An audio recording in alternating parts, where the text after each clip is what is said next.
India కూటమి కొంతకాలంగా ఏమాత్రం బాలేదు. కూటమిలోని భాగస్వామ్య పక్షాలను ఒకే తాటిపైకి తీసుకురావడంలో కాంగ్రెస్ అగ్రనేత రాహుల్ గాంధీ ఫెయిల్ అవుతున్నారన్న విమర్శలు రాజకీయ వర్గాల్లో వినిపిస్తున్నాయి. ఈ నేపథ్యంలో ఇండియా కూటమి వెంటిలేటర్పై ఉందంటూ నేషనల్ కాన్ఫరెన్స్ అగ్రనేత జమ్మూ కాశ్మీర్ ముఖ్యమంత్రి ఒమర్ అబ్దుల్లా చేసిన వ్యాఖ్య దుమారం రేపుతోంది.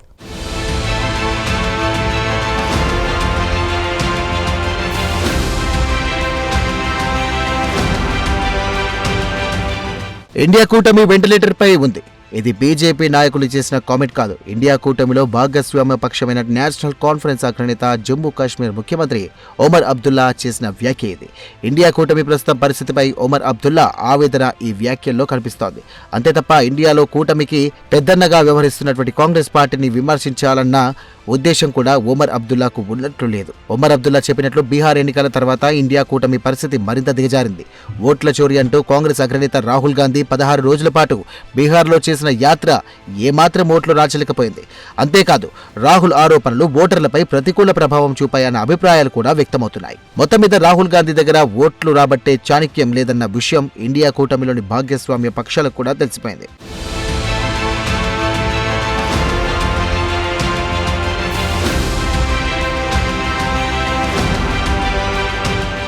వాస్తవానికి చాలా కాలం నుంచి ఇండియా కూటమి పరిస్థితి ఏమాత్రం బాగాలేదు.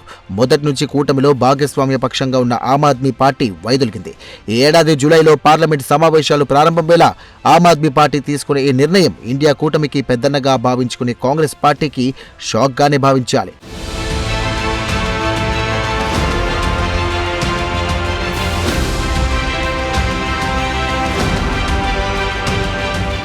అయితే క్షేత్రస్థాయిలో పరిస్థితులు వేరేగా ఉన్నాయి. కాంగ్రెస్ పార్టీ, ఆమ్ ఆద్మీ పార్టీ మధ్య చాలా కాలంగా సత్సంబంధాలు లేవు. రెండు పార్టీల మధ్య సంబంధాలు పూర్తిగా బెడిసికొట్టాయి. కిందటేడాది సెప్టెంబర్లో జరిగినటువంటి హర్యానా ఎన్నికలు రెండు పార్టీల మధ్య సంబంధాలు ఏ రేంజ్లో దెబ్బతిన్నాయో చెప్పడానికి ఒక ఉదాహరణ.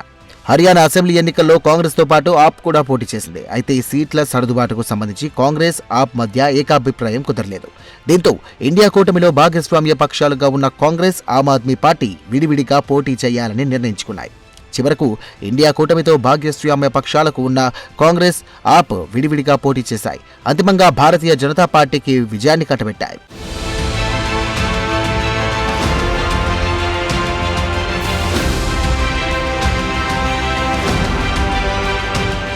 వాస్తవానికి హర్యానా ఎన్నికలపై కాంగ్రెస్ బోలెడు ఆశలు పెట్టుకుంది.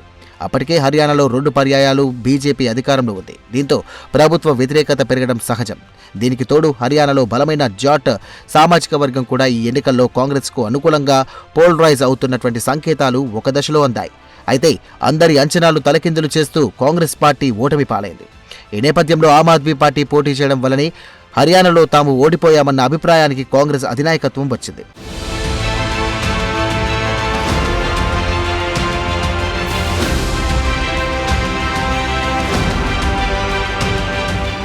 ఇదిలా ఉంటే ఈ ఏడాది ఫిబ్రవరిలో ఢిల్లీ అసెంబ్లీ ఎన్నికలు జరిగాయి. అప్పటికి ఆమ్ ఆద్మీ పార్టీ ఢిల్లీలో అధికారంలో ఉంది.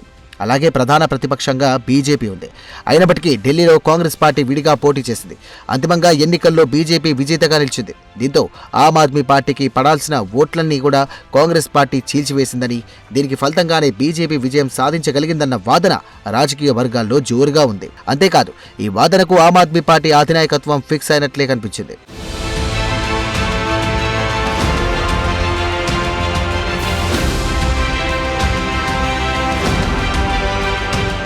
కాగా ఇండియా కూటమి ఆవిర్భావాన్ని చూద్దాం.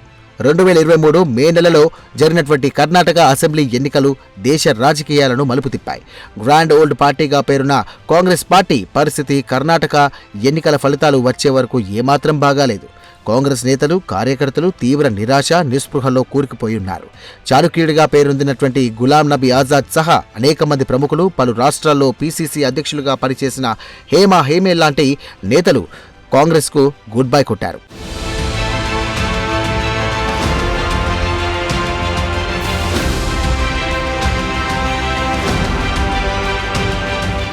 కాగా ఈ నేపథ్యంలో కర్ణాటక ఎన్నికల్లో కాంగ్రెస్ పార్టీ ఘన విజయం సాధించింది. కాంగ్రెస్ పార్టీలో కర్ణాటక అసెంబ్లీ ఎన్నికలు కొత్త ఉత్సాహాన్ని నింపాయి. కన్నడ ఓటర్లు తీర్పు ఫలితంగా జాతీయ రాజకీయాల్లో కాంగ్రెస్ కు ప్రాతినిధ్యం పెరిగింది. బీజేపీయేతర పార్టీలకు కాంగ్రెస్ పెద్ద దిక్కుగా నిలిచింది.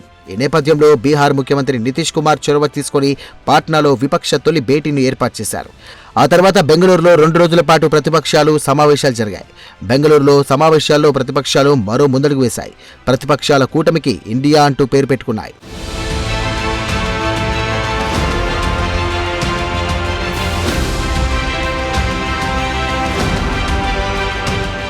అయితే ఇండియా కూటమి తొలి సమావేశానికి పాట్నాలో ఆతిథ్యం ఇచ్చిన నితీష్ కుమార్యే ఆ తర్వాతి పరిణామాల్లో భాగంగా ఇండియా కూటమి నుంచి వైదొలిగారు. కమలం పార్టీ నాయకత్వంలోని ఎన్డీఏ కూటమిలో నితీష్ కుమార్ చేరిపోయారు. అంటే ఇండియా కూటమికి రానున్న రోజుల్లో రాజకీయ భవిష్యత్తు లేదని నితీష్ కుమార్ ముందుగానే ఊహించారని భావించవచ్చు. చివరకు నితీష్ కుమార్ అంచనాలే వాస్తవాలవుతున్నాయి. అంతిమంగా సైద్ధాంతికంగా బీజేపీకి వ్యతిరేకంగా ఉన్న ఇతర రాజకీయ పార్టీలను కలుపుకొని పోవడంలో రాహుల్ గాంధీ ఫెయిల్ అవుతున్నారన్న విమర్శలు జోరందుకున్నాయి. ఇదిలా ఉంటే తృణమూల్ కాంగ్రెస్ వంటి మిగతా భాగస్వామ్య పక్షాలతోనూ కాంగ్రెస్ పార్టీ సంబంధాలు అంతంత మాత్రంగానే ఉన్నాయి.